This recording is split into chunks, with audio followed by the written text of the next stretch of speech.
आज के सेशन का आगाज़ करते हैं तिलावत कुरान पाक से। मैं दावत दूंगा मोहम्मद अरशद से, वो स्टेज पर तशरीफ लाएं। अऊज़ु बिल्लाहि मिनश शैतानिर रजीम। बिस्मिल्लाहिर रहमानिर रहीम। इन्ना अतैनाकल कौसर फसल्लि लिरब्बिका वन्हर। इन्ना शानिअका हुवल अब्तर। सदक़ल्लाहुल अज़ीम। Hilton Pharma for welcome load.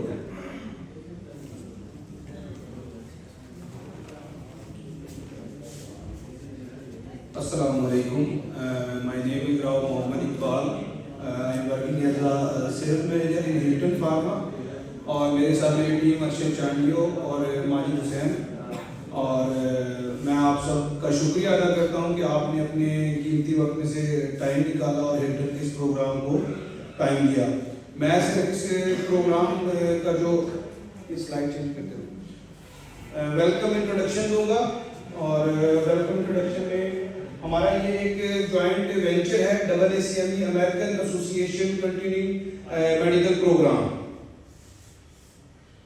और इसको हमारे जो ग्रुप है हिल्टन का उसका नाम हाइनोकॉन है, तो ये हाइनोकॉन का और अमेरिकन एसोसिएशन जो अकेडमी है उसके साथ इसका जॉइंट वेंचर है।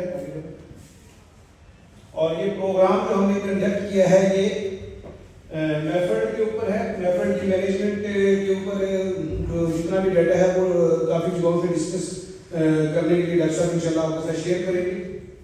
मैं AACME जो अमेरिकन एसोसिएशन मेडिकल एजुकेशन जो एसोसिएशन है इसका थोड़ा सा तारुफ आपको करवाता चलूँ।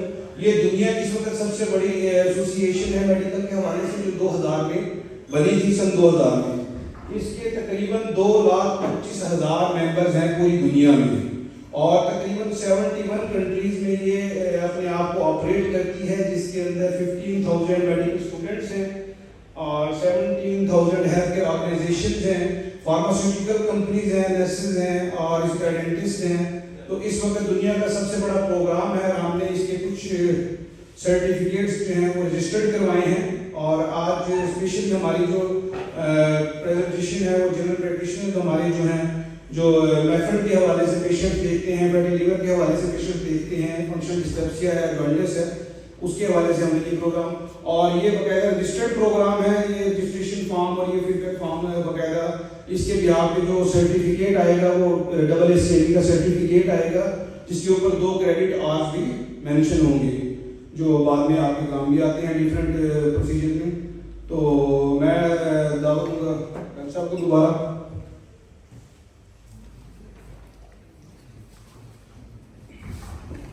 अब मैं दावत दूंगा आज के स्पीकर डॉक्टर ज़ैन अली से, वो स्टेज पर तशरीफ लाएं।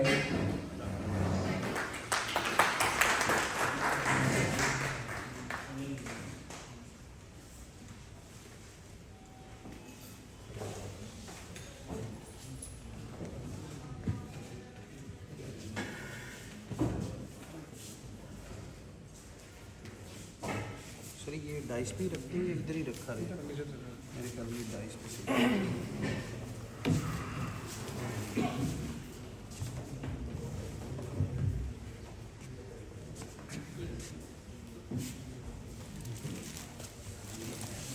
Bismillahirrahmanirrahim. Assalamu alaikum to all and welcome to CME. Topic of our today's presentation is okay.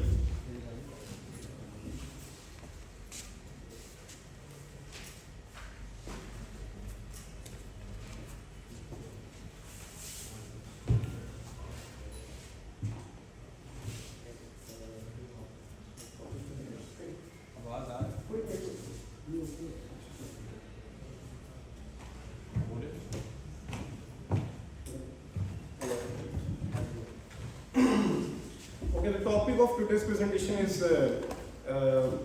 one of the very challenging and commonly found diseases amongst the community.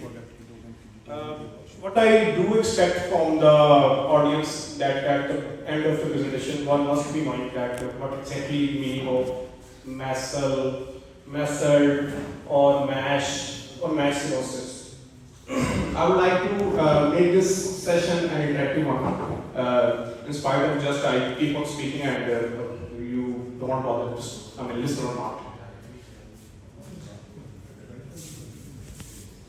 So objectives are clear. Amongst the major burden we are having in form of this master program, what I'm going to cover in my presentation is one must be knowing that what is the latest and updated fatty liver disease terminologies. Why the disease name has been changed from NASH to master evaluation, and what are the main non-invasively assessing fibrosis scores and the markers and the modalities, and and what are the new latest pharmacological agents we can use to treat. I'll take the audience on board. What exactly is the meaning of NAFLD and NASH? Anyone from the house? Abnormal deposition of fat in liver cells. Good. And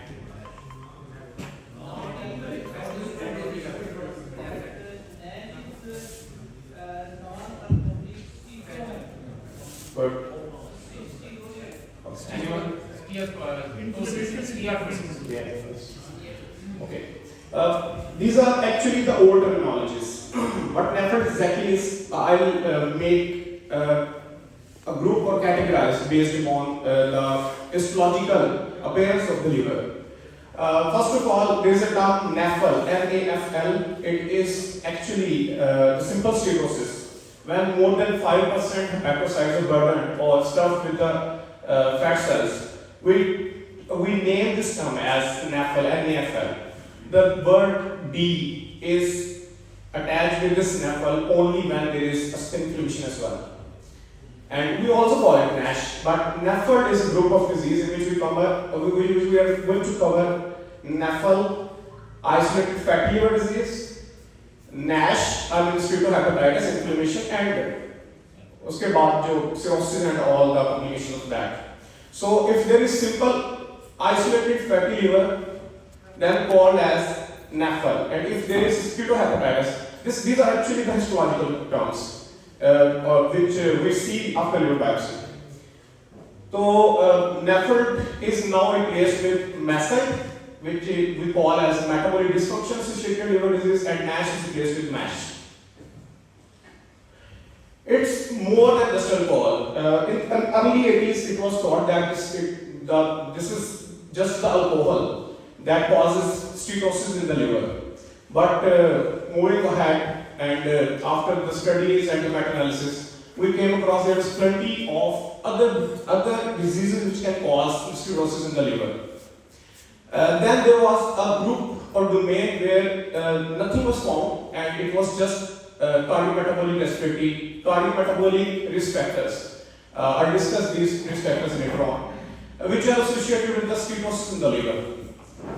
And they are mainly, number one is obesity. If one is obese, the BMI is more than 25 and waist circumference is above 90.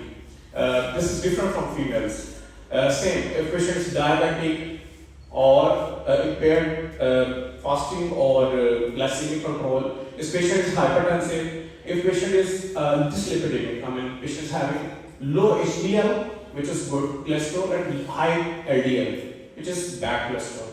If any one of these patients, the 5 groups, obesity, diabetic, hypertensive, dyslipidemic, if it is associated with steatosis in the liver, we call it as MAFLD or MASH. Okay, and what is the categorization further on the basis of fibrosis scoring and this histological markers? I'll discuss later on.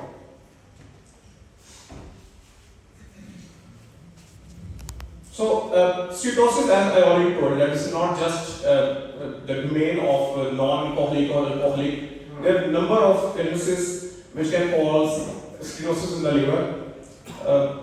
आपको नजर आ रही है? थोड़ा सा ये मैं पहले उधर भी नोट कर नहीं मतलब ये वैसे भी या तो इसको लाइट्स को कम करने के लिए जरूरी है। नहीं इसको थोड़ा सा स्क्रीन शॉट वो करें ना, फुल स्क्रीन। नहीं नहीं फुल स्क्रीन पे करें ना इसको।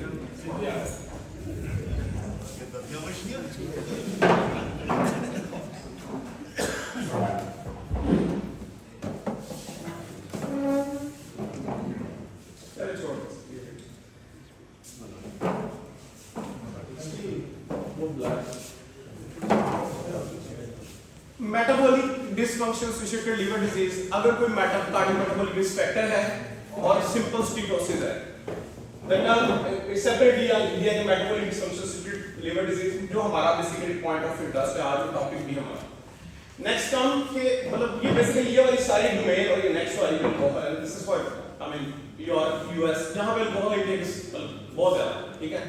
उसमें कई दफा एक बीमारी जिसमें सिर्फ ये इस कैटेगरी को इंक्लूड करके हम अल्कोहल पेशेंट्स लेते हैं और कट ऑफ वैल्यू से ज्यादा लेते हैं, 30 to 60 ग्राम से ज्यादा पर वीक अगर इंटेक है अल्कोहल का, तो उसमें प्रोबेबिलिटी होती है कि पेशेंट के कॉज मतलब उनके livers can be steatose, I mean they can be burden with steatosis.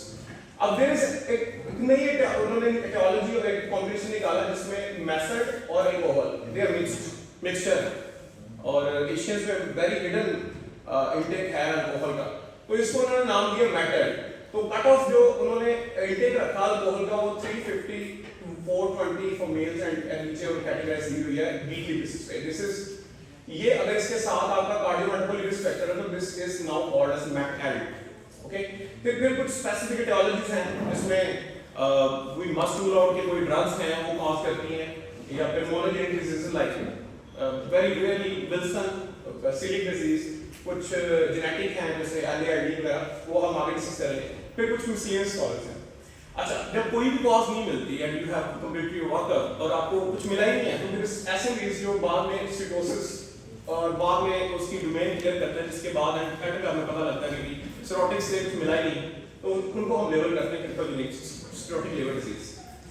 These are the risk factors I have already told you people के मतलब चार important चीजें, इनके साथ अगर steatosis more than 5% fat cells are burdened with fat cells, then called this terminology as MEFOD. Overall data says कि जो हमारे एशियंस स्पेसिफिकली इंडिया और बांग्लादेश के अराउंड कोई कट ऑफ डाटा हमारे पास अवेलेबल नहीं है पाकिस्तान का, कि 30% ऑफ पीपल amongst us जो भी हमारे कम्युनिटी में इसमें जो लोग बैठे हैं 3% लोग जो है ना फैटी लिवर के पेशेंट, तो ये कट ऑफ है, depends on different variations, different I mean things जो कॉज करेंगे फैटी लिवर है कि नहीं। guidelines and data says that a healthier liver, if there is healthier liver, more than 15-20%, 30% patients gets steatosis. Let's say for example आप हमारे community में 30% है, तो 30% steatosis होंगे, उनमें से आगे how much are the chances कि they will be converted into MASH and cirrhosis? तो वो 12 to 40% है। ये guide again these guidelines are not from Pakistan, ठीक है। We have different domains, हमारे genes मुख्तलिफ हैं, diet मुख्तलिफ है, microbiome जो gut brain axis है, हमारी complications are different, और मतलब इसके अलावा हमारे social determinants are different. We are very sedentary, frankly. तो उसके मुताबिक ये डिपेंड करता है how much is the proportion of the patient simply getting from simple steatosis to MASH. और फिर MASH ये important क्यों है, ये वाला काम important क्यों है, ये वाला। अच्छा, हमने एक अल्ट्रासाउंड किया है, सब ने अल्ट्रासाउंड पे पता लगा जनाब के एकोजेनिसिटी इंक्रीज्ड है, हम सब अल्ट्रासाउंड करते हैं जानते हैं, उसको कंपेयर करते हैं हम अपने राइट लिवर अब राइट किडनी की ग्रे स्केल के साथ, अगर वो ज्यादा चिट्टा है, ज्यादा वो क्या कहते हैं एकोजेनिसिटी उसकी है, हम कहते हैं कि उसकी लिवर फैटी है। इसके बाद की कहानी हमें नहीं पता कि वो कितना फाइब्रोस्ड है, कितना इन्फ्लेम्ड है, या उसका क्या कहते हैं हाउ आर द चांसेस कि वो कितना परसेंटेज उसकी सिरोटिक होने की। तो ये इस पैराडाइम और इस एरिया का सबसे बड़ा जो फ्लॉ है, और ये हमें वो जो मोडालिटी यूज में आ जानी चाहिए जब तक वो आई नहीं। I discuss later on. अब ये मैश इंपॉर्टेंट क्यों है? यहाँ पे स्टिनोसिस पता लगी अल्ट्रासाउंड में, अगर यहाँ पे आपका ALT ज्यादा है, how much is the cut off? Book says 3 to 5 times, not more than that. अगर वो 40 हम अपर लिमिट लेते हैं, वो 120 है तो ठीक है, 160 तक ठीक है. अगर वो 200 से लेते हैं, I will look for the cause of steatosis. Frankly, अगर मतलब कॉमनली में. अब ये important इसलिए है कि it is not just going into cirrhosis, which is macronodular in this case. Micronodular in this case, it can lead to hepatocellular carcinoma directly from this range. तो वो देखते हैं कि हम कम्युनिटी में यार काला या खांसी का ना, वो शराब पीना, कोई मसला नहीं, पेशेंट को hepatocellular carcinoma है, वो वेरी कॉमनली वो निकलते हैं. शुगर से नहीं, तो वो कार्डियोमेटाबॉलिक रिस्क फैक्टर हम पूछते हैं, नहीं कुछ भी नहीं था, वो बस अंडरलाइन चल रहा था सिर्फ, उससे वो पता लगा कि ना ACC हुआ, और वेरी कॉमनली ये पता लगा. यहाँ पे हमें नहीं पता लगा क्या सूचना है, हम यहाँ पे आगे ठीक और ये हो गया. चलो सिरोटिक का तो पता लग गया ना, सिरोसिस अगेन यहाँ पे अल्ट्रासाउंड ने बता दिया, यहाँ पे बता दिया, ये डोमेन मिसिंग है, ये पता कैसे चलना? This is the reason I am here. मैं इस चीज को थोड़ा सा हाईलाइट करने की कोशिश करूँ. अब सिरोसिस अल्ट्रासाउंड पे पता लग गई, मैं थोड़ा सा एजुकेट करने की कोशिश करूंगा कि एक पेशेंट है सिरोटिक है, उसके साथ पोर्टल हाइपरटेंशन हो रही है, हमें कैसे पता लगेगा? बड़े लोग अल्ट्रासाउंड लोग करते हैं. अनवर साहब, पोर्टल हाइपरटेंशन का कैसे पता लगेगा? सर ascites होगी, spleen ascites. Very good. और Portal vein excellent. Anyone else? splenomegaly. जबरदस्त, वेरी गुड. पोर्टल हाइपरटेंशन दो चीज आज आप कर लेंगे. 150 से कम प्लेटलेट्स हो गए और स्प्लीनिक इंडेक्स बढ़ गया. Here it is clinically significant portal hypertension. Ascites तो decompensation हो गया, वो तो गया, मतलब वो decompensate हो गया. और decompensation के वैसे क्या मार्कर्स हैं? नंबर फर्स्ट वेरिसेल हेमरेज, ठीक है, ओके, वेरी गुड, 3, ठीक है. और जॉन्डिस हो गया, मतलब वो खत्म हो गया, उसका लीवर फाइब्रोज हो गया मुकम्मल.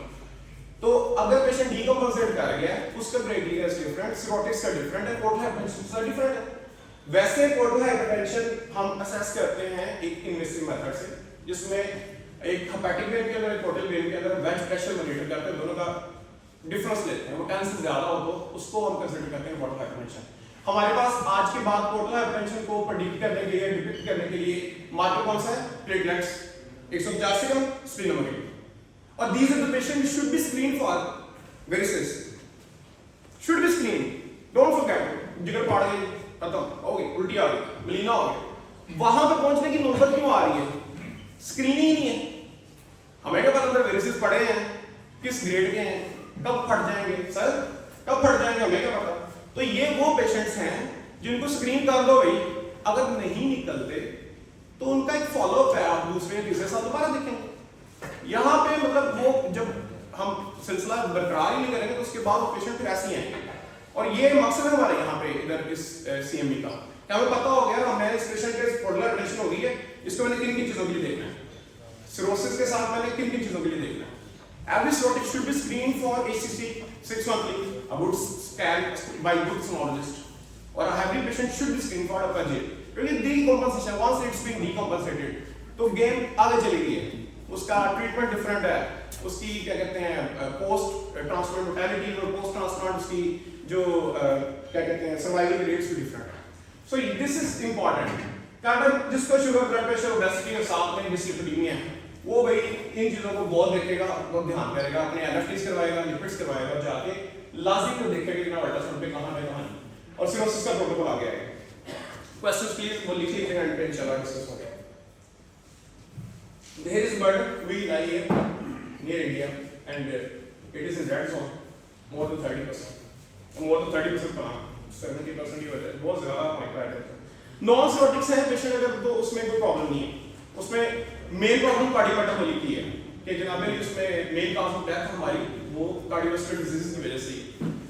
स्टैटिन्स का एक रोल वो लिखते हैं कि statins are okay how if patient is discipline, they are okay cirrhotics में, but not in decomposition. Decompensated में नहीं देते, आपका लीवर बर्स्ट होगा और वो फाइब्रोसिस को एक्सटेंड करेगा और वो ACC बनाई गई है बड़ा ब्रॉड. और कार्डियक इसके अलावा न्यूक्लियंसिस जो एज रिलेटेड होती हैं हमारे। These are basic method risk factors जिनमें हमें पता है जनाब बैक्टीरिया रेसिडेंटली लाइफस्टाइल बर्गर और डाइट ओके कहते हैं हमारे ऑर्डर की मील और खाया गया स्नूज से लेकर बाद ये जीन्स है इनमें से सबसे इंपॉर्टेंट न्यूट्रिएंट के लिए थी एशियंस में वेरी कॉमन है बाय द वे। ये एनवायरनमेंट वाटर सॉइल टस्टी है फ्लूटिड है बड़ा ध्यान से। अच्छा फिर ये रिस्क फैक्टर अब हमारी साइड में सबसे ज्यादा कॉमन क्यों है? खाया लेट गए obesity dyslipidemia. This is basically females manifestation of metabolic syndrome, and OS is very commonly missed illness. Any patient comes to a clinic, he says that I'm fatigued and I'm having early morning headache, and he's with short neck, and his or her partner says that snores loudly that I cannot sleep with him or her. So आप must screen करें इसको polysomnography. It should be in fashion now. Age, sex. Approach है general approach metabolic risk factors identify करेंगे।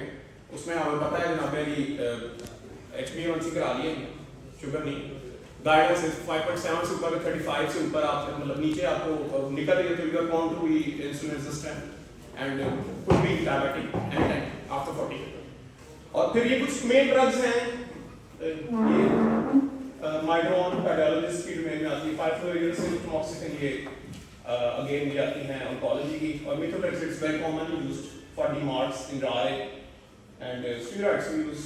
हम बहुत इस्तेमाल कर जाते हैं बट आप पता नहीं चलता है करता क्या है ये बहुत कुछ करता है steroids मतलब उसकी टैपिंग डोज क्यों इम्पोर्टेंट है हमारे पास हाँ कट ऑफ नहीं है तो हमारे पास अगली वो क्या कहते हैं इंपॉर्टेंट चीजें अवेलेबल नहीं है जिसमें हम जा सकते like I me you see consultation for regarding steroids and then ulcerative colitis उसमें फिर टैपर करके उसको स्टीरॉइड को उसको न्यूरॉन पे या फिर एज़ोथैरेपिन स्विच करने की कोशिश करते हैं लेकिन पेशेंट रिलैप्स करते हैं बार-बार। Infliximab nowadays I have come across that one to two patients of mine from Multan they are arranging on फिर अफोर्डेबिलिटी और बाकी सारा बर्डन भी आ जाता है पेशेंट्स में। अच्छा ये हिडन थोड़ी सी चीजें हैं यंग एज में अगर फैटी लिवर होगा तो कान खड़े रहने चाहिए you look for these things Wilson very commonly atypical presentation missed in our society। Celiac disease इतना missing है I would request Asif Saab to have another lecture on this in detail so that we can communicate with the community।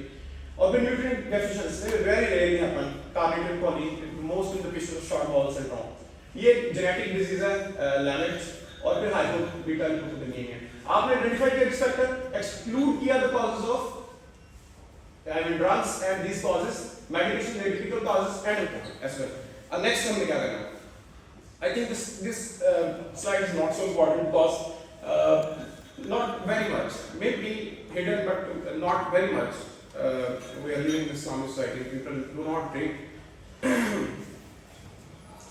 okay metabolic risk factor identify हो गए medication atypical causes alcohol देख लिए हैं आपने अपना baseline workup कर लिया okay अब स्ट्रेटजी क्या है अल्ट्रासाउंड पता लगा एपिडेमिसिटी फैटी लिवर नेक्स्ट करना क्या वो मैश है मैश मैं फिर बता रहा हूं फर्स्ट में मैं स्टार्ट में कहा था मैश क्या है अगर इन्फ्लेमेशन है साहब सिर्फ फैटी सेल्स नहीं इन्फ्लेमेशन भी है इन्फ्लेमेशन डिपेंड कैसे होगी कौन सा माध्यम बताएगा हमें एलएफटीज में ALT AST is not good marker AST can come from heart and skeletal muscle as well अगर ALT ज्यादा है cut off is 3 to 5 times अब हमने एट रिस्क पॉपुलेशन की तरफ जाना है और हमने इसको फॉलो कैसे करना है this is the main goal of hours now ultrasound ये चीज मिस अल्ट्रासाउंड में क्या चाहिए हमें लिवर बायोप्सी इसको कैसे F1-2-3 को फाइब्रोसिस को कैसे ठीक करना है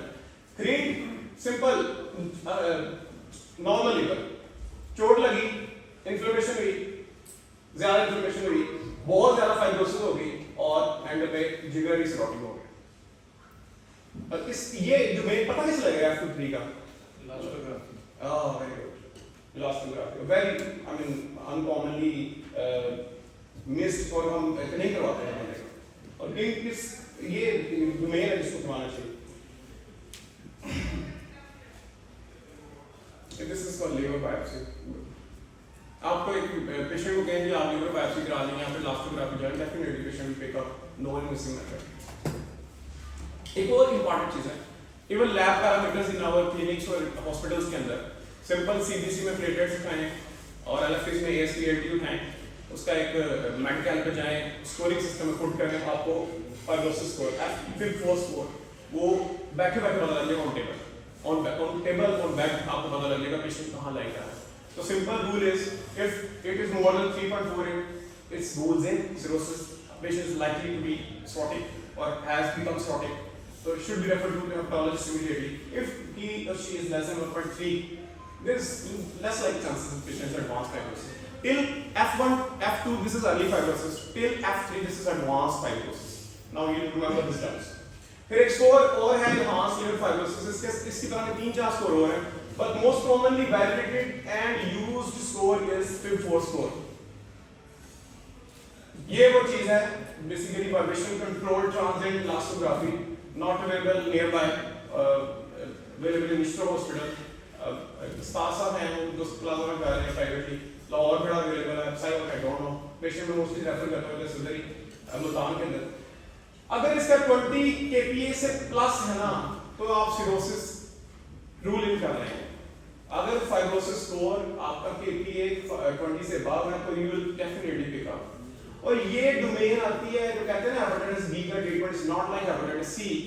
if patient is single-handedly fulfills the criteria of cirrhosis with just one virus in the body, the patient should be treated lifelong to avoid the occurrence of ACC in these patients.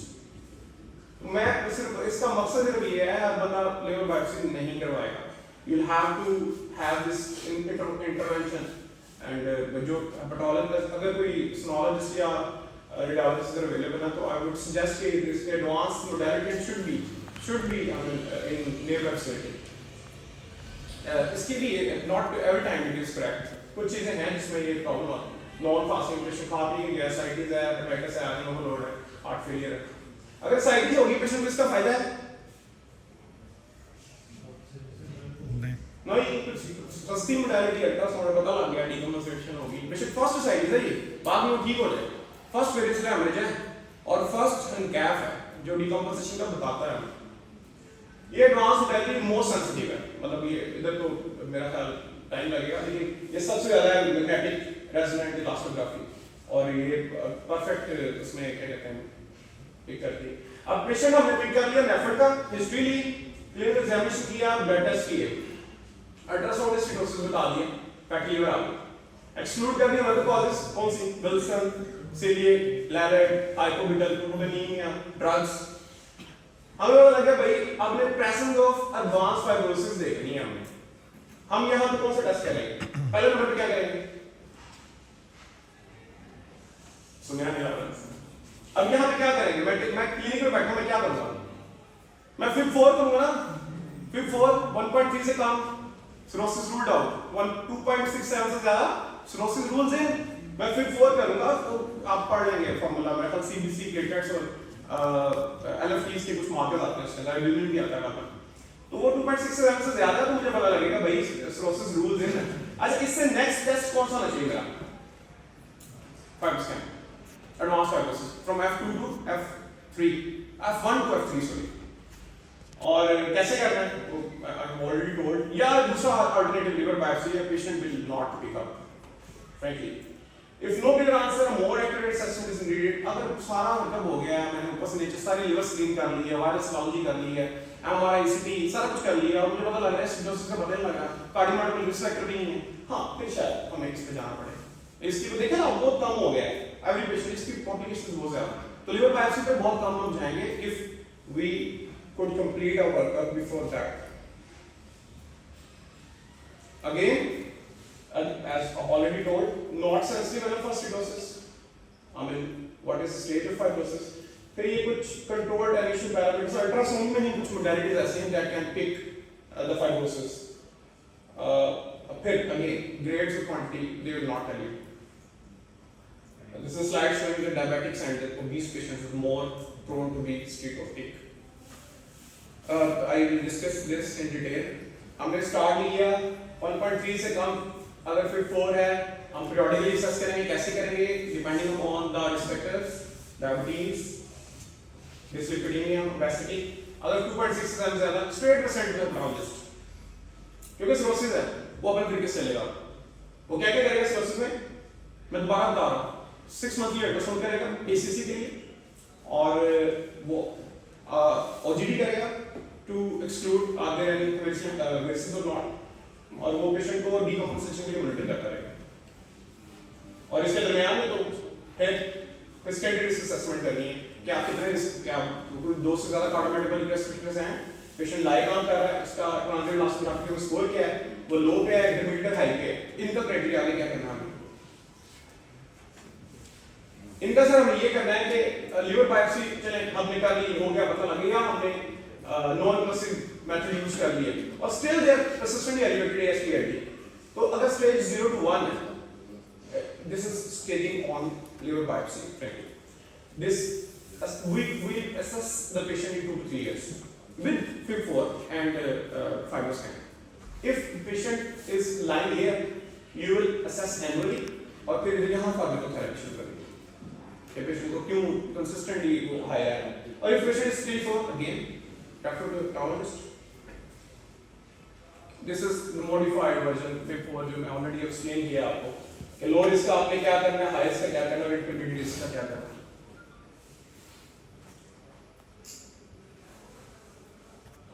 Single treatment क्या है? एक treatment बस, सिर्फ एक treatment. Khalsa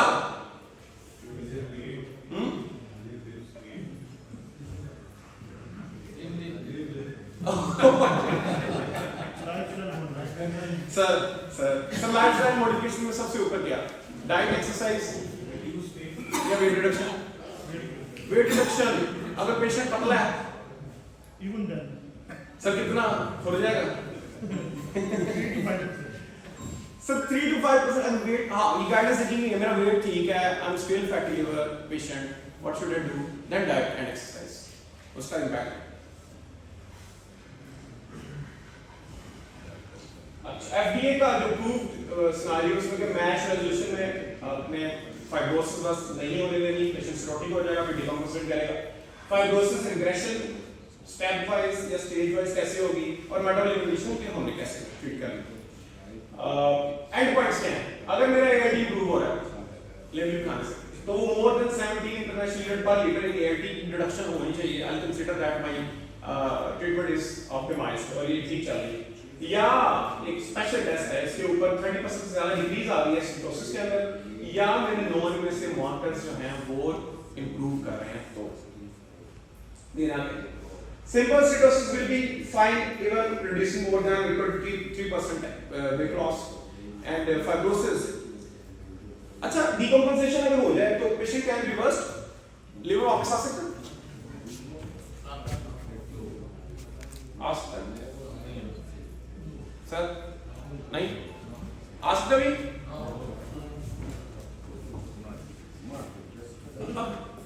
Books says no. But in my personal experience and what I learned from UK, many alcoholics who were decompensated when they quit alcohol, frankly, they were reverted back to normal liver. Not like before. उनका protocol detox करते हैं patients को, वो मतलब डिटॉक्सर ये हम Librax में एक दवाई इस्तेमाल करते हैं क्लोरडाइazepam, वो हैवी डोजेस में देते हैं और वो नर्सेस उसको फॉलो करते हैं कि पेशेंट को अल्कोहल फिट करवानी इस तरीके से। और पेशेंट जो डीकम्पोजिशन वाले, मेरे surprisingly I have seen patients कि वो रिवर्ट बैक करते हैं। Sir it will take time. देखें जैसे बड़ा अच्छा क्वेश्चन है, वो कहते हैं कि एक पेशेंट है लिवर का, अल्कोहलिक लिवर डिजीज है, डीकम्पोजिट कर गया, he is on transplant list. Alcoholic का ना भरोसा नहीं है, उनको सब पहले नंबर पर लाइन लिखते हो, कहते हैं 6 महीने अल्कोहल उसको पहले क्विट करवानी है, एब्स्टिनेंस करवानी है।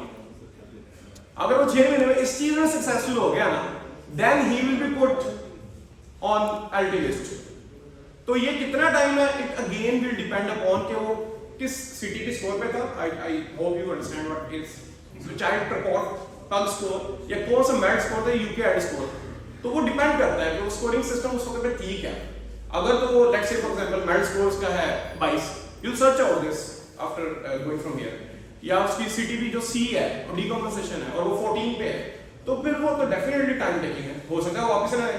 वो अर्ली सिरोसिस में सिरोसिस विद अर्ली डीकंपोजिशन है, उसको फर्स्ट सोसाइटीज हुई में डायबिटिक्स नहीं है, सॉल्ट एसिड की, वो पेशेंट ठीक हो गया, सिंगल बॉल छोड़ दी, ठीक है अर्ली। तो ये डिपेंड करता है उसकी स्टेज के ऊपर, उसकी स्कोरिंग सिस्टम के ऊपर कि वो कितनी जल्दी वापस आ सकता है। सॉर्टेड। और फाइब्रोसिस भी जब आती है ना, cirrhosis with clinical significant portal hypertension, platelets less than 150 and splenomegaly, यहाँ तक पेशेंट रिवर्टेबल है, वापस आ सकते हैं अगर वो रिस्पेक्ट ट्रीट कर लें, अपना हेपेटाइटिस बी से ट्रीट कर लें, अल्कोहल छोड़ दें और अपना कार्डियोमेटाबॉलिक जो रिस्क फैक्टर्स हैं उनको ऑप्टिमाइज कर लें, तो यहाँ पे भी पेशेंट वापस आ सकता है। लेकिन अगेन इन दिस कैटेगरी यानी कि मैफर्ड मैश के अंदर उसको more than 10% weight reduction is required sir. Mediterranean diet है, और आपने सिंपल वो बुक बड़ी जबरदस्त गाइडलाइन बात लिखी कि आपने फास्ट फूड को साइड रखना और घर की बनी चीजें खानी। इसमें ऑलिव ऑयल यूज होगा, वेजिटेबल्स, आपके नट्स, लेग्यूम्स, और ये आप छोड़ देंगे बर्गर, पिज्जा, शवारमा, बटर, सारा कुछ ये अभी जो खाएंगे, तो रेड मीट को मुकम्मल तौर पे आपको क्विट कर देना। करेगी क्या? आपकी सिटोसिस कम करेगी और उसकी वजह से होने वाली जो कार्डियोमेटाबॉलिक रिस्क फैक्टर के ऊपर जो की प्रॉब्लम्स वो भी कवर होंगी आपकी, इन सिर्फ मेथड ट्रीट नहीं होगी। ओके, कॉफी का है भी पॉजिटिव इन्फ्लुएंस? किसका पर्सनल एक्सपीरियंस है? वेट रिड्यूस करती है कॉफी, ये black coffee without sugar. Black sir, coffee का मतलब ब्लैक कॉफी है, वो नहीं है दो पत्ती की तरह। ब्लैक कॉफी उसमें क्या है कि हाँ ट्रांसएमिनाइटिस जो कि AIT पढ़ा हुआ है, ST पढ़ा हुआ है ना, तो ठीक है उधर तक कहानी सही है, लेकिन जो उसको एडवांस फाइब्रोसिस में कन्वर्ट होने से रोकती है कॉफी का। और इसका HCC में भी लिखा हुआ है कि HCC में अगर ट्यूमर का size like let's say for example right lobe 3 to 5 centimetre है, तो वो उसकी सर्वाइवल तो नहीं करेगी उस वजह से, लेकिन उसकी प्रोग्रेशन जरूर होगी। कॉफी का डायरेक्टली इसमें बड़ा इम्पैक्ट है और रोल भी है। फिजिकल एक्टिविटी है सर, 150 मिनट से ज्यादा हफ्ते में 3 से 5 सेशन आप एरोबिक्स करें जिसमें कार्डियोमेटाबॉलिक रेट बढ़े आपका, या फिर आप रेजिस्टेंस एक्सरसाइज करें जिसमें मसल बिल्डिंग है।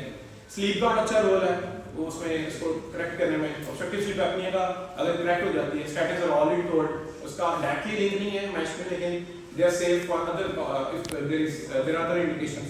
फिर वेट लॉस फार्माकोथेरेपीज हैं जिसमें आपकी ऑरल ड्रग्स आती हैं लाइक ऑर्लिस्टेट का, आप मार्केट में न्यू मेडिसिन आई हैं, लिराग्लुटाइड, सेमाग्लुटाइड। अच्छा पिछले दिनों ग्रुप में देखा सर सेमाग्लुटाइड यूज कर रहे हैं आप? यस सर कैसा है इसका सर? बेहतर है, वैसे कुछ पेशेंट चल रहे हैं। सर किस डोज पे? 0.25 स्टार्ट में 1 महीने की नहीं मतलब आपको रिस्पांस मिला है तो किस डोज पे मिला? ये 0.5 तक मिल गया मैंने, इसके बाद अभी पेशेंट नहीं 1 सर कैसा है सर? आपने खुद यूज किए? सर कैसा है रिस्पांस?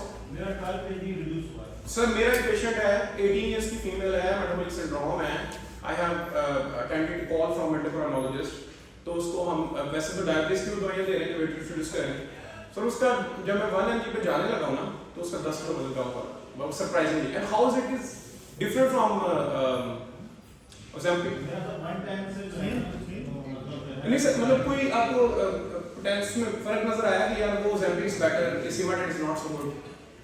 कॉस्ट तो डेफिनेटली कम है, लेकिन उसका रिस्पांस मैंने मेरा तो पर्सनल एक्सपीरियंस है Ozempic का, मैं इसलिए पूछ रहा हूं।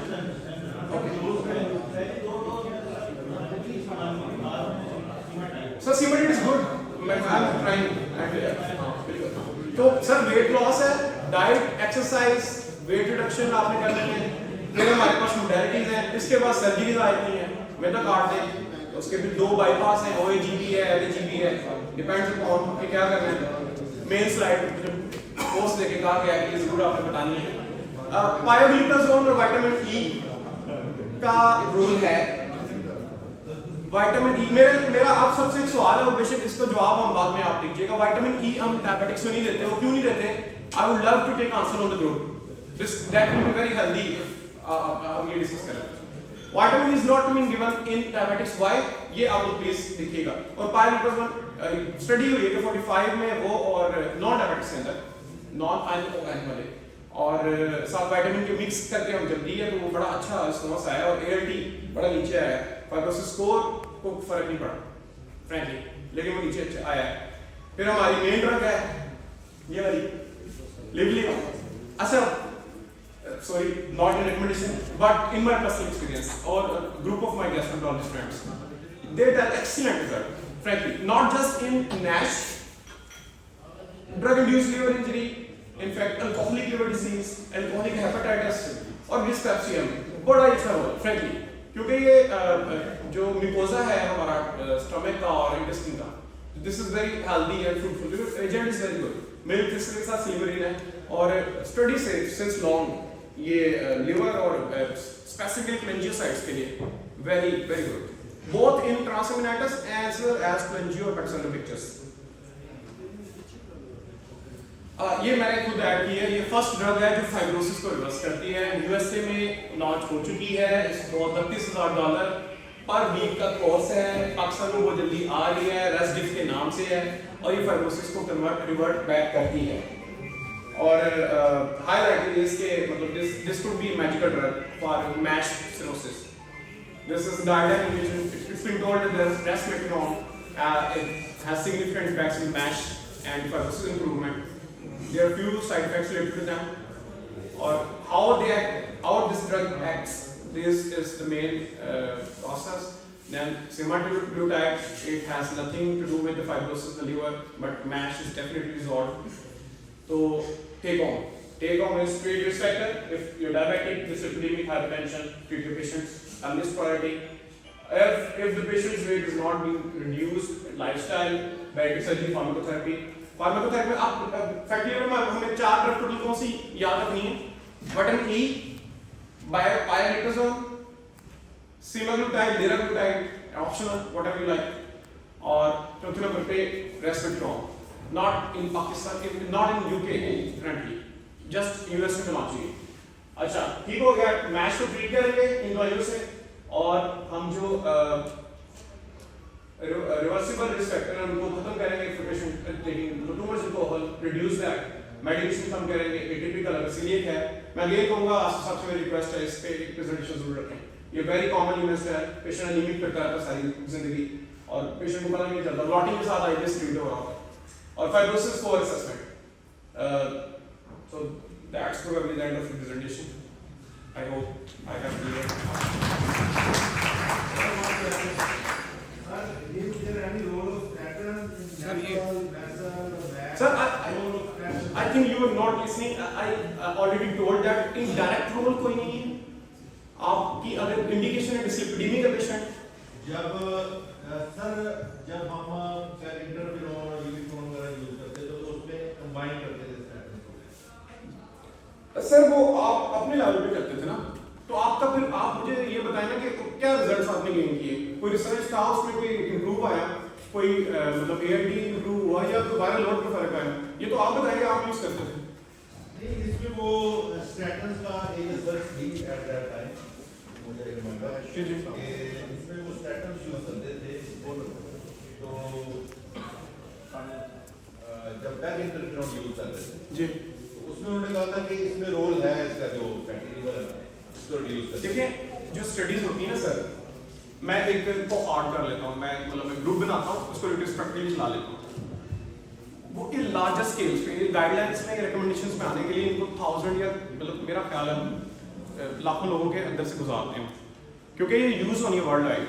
As per my information according to WSID, ACG, ISL और AAG, studies are not directly, I mean, if patient is hypertriglyceridemic, you must use, but directly कोई रोल नहीं है, मैश एंड नैश रिवर्स नहीं होगा इसका कोई रोल नहीं है उसमें, मतलब अगर तो और कोई रिक्वायरमेंट है तो मस्ट यूज। और कोई सवाल? Thank you doctor Jain, sure doctor.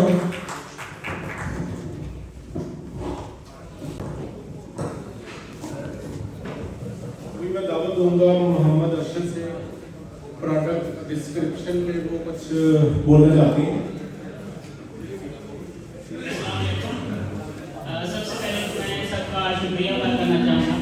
कि आप तमाम हमारे लिए जो है ना काबिल इज़्ज़त और रेस्पेक्टेड हैं, और आप लोगों ने अपने कीमती वक्त में से जो है ना टाइम निकाल के और तशरीफ लेके आए। तो इस लिवर की डिजीज़ जो डिस्कशन हुई है उसके रिलेटेड हमारी एक प्रोडक्ट है, उसका मैं जस्ट 1 मिनट के अंदर जो है समराइज करूँगा कि हमारी जो प्रोडक्ट है इसमें 3 जो है मेन इंग्रेडिएंट्स हैं। इसमें मिल्क थिसल है, आर्टिचोक है और टर्मेरिक एक्सट्रैक्ट है। इसमें मिल्क थिसल जो है वो एंटीऑक्सीडाइजिंग हेपेटो प्रोटेक्शन प्रोवाइड करता है। सबसे मेन रोल तो ये है। अल्टरनेट मतलब जितनी भी हैं हेपेटो प्रोटेक्शन तो सारी प्रोवाइड करती है, ये हेपेटो प्रोटेक्शन भी प्रोवाइड करता है, एंटीऑक्सीडाइजिंग एजेंट भी है, और इसके साथ साथ जो है ग्लूटाथायोन की कंजर्वेशन भी करता है। और सेकंड में जो हमारा आर्टिचोक है, इसमें आर्टिचोक जो है फंक्शनल डिस्पेप्सिया में इसके आउटस्टैंडिंग रिजल्ट्स हैं। फंक्शनल डिस्पेप्सिया में विद इन 10 to 15 डेज जो है उसको ये कंट्रोल करता है, रिवर्स कर देता है, और क्योंकि एक क्लोरेटिक एजेंट के तौर पे काम करता है। मतलब जो डिस्पेप्सिया आपका लिवर वाली साइड से आ रहा है उसमें आप बेहतर जानते हैं कि प्रोकाइनेटिक या पीपीआई भी वर्कआउट नहीं कर रहे होते, तो इसमें ये बाइल की प्रोडक्शन को इंक्रीज कर देता है, जिसकी वजह से जो स्टोरेज है वो फास्टली उसको एक्सीलरेट कर देता है, जिससे फंक्शनल डिस्पेप्सिया जो है विद इन 10 to 15 डेज जो है इजीली जो है रिकवर कर देता है।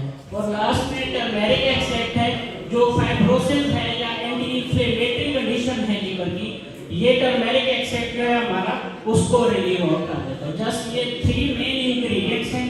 और इस प्रोडक्ट से रिलेटेड डॉक्टर साहब ने भी अभी बताया कि ग्रुप ऑफ जो है हमारा जो डॉक्टर्स के हैं जिसके लिव के एक्सपीरियंस हैं, और फंक्शनल डिस्पेप्सिया में जो है आप हमें मौजूद आई थिंक आयतुल्ला खान साहब मौजूद हैं कि आयतुल्ला खान साहब, आयतुल्ला खान साहब ने जो है फंक्शनल डिस्पेप्सिया के अंदर जो है पर्सनली इसको यूज किया है, फंक्शनल डिस्पेप्सिया के अंदर इसकी ड्रग को।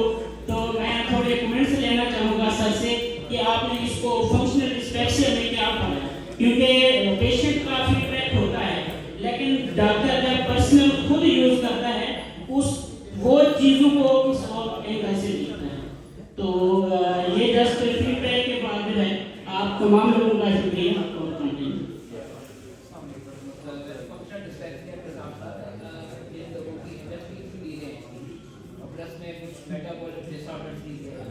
उनको माशाल्लाह काफी फायदा हुआ।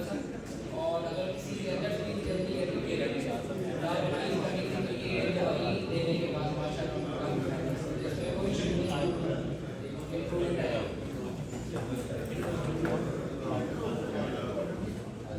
Thank you sir.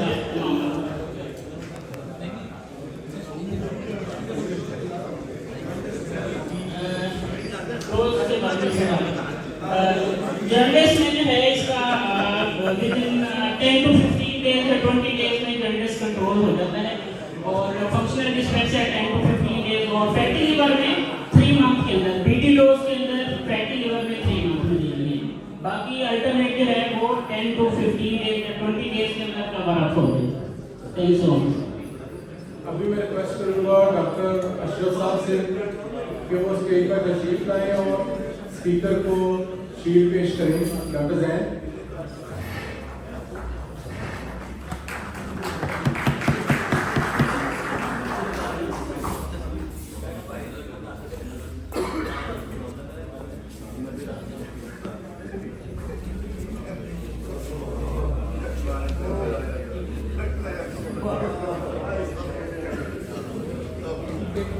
मेरी भी तस्वीर मेरी भी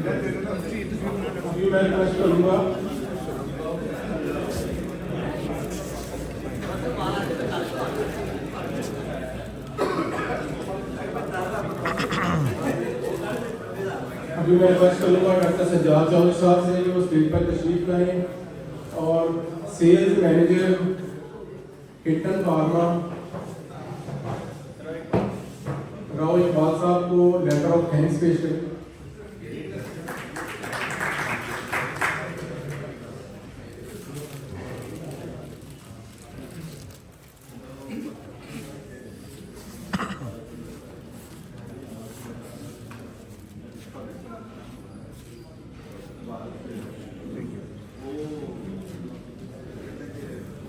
पीएमए बुरेवाला की तरफ से डॉक्टर अम्मार नियाज को बहुत बहुत मुबारक। उन्होंने मैक्सिलोफेशियल सर्जरी में MDS का एग्जाम पास किया है। मैं उनसे रिक्वेस्ट करूँगा कि वो स्टेज पर तशरीफ लाएँ और ऑनर शील्ड रिसीव करें। मैं रिक्वेस्ट करूँगा president PMA Burewala doctor Abdul साहब से कि वो शील्ड पेश करें।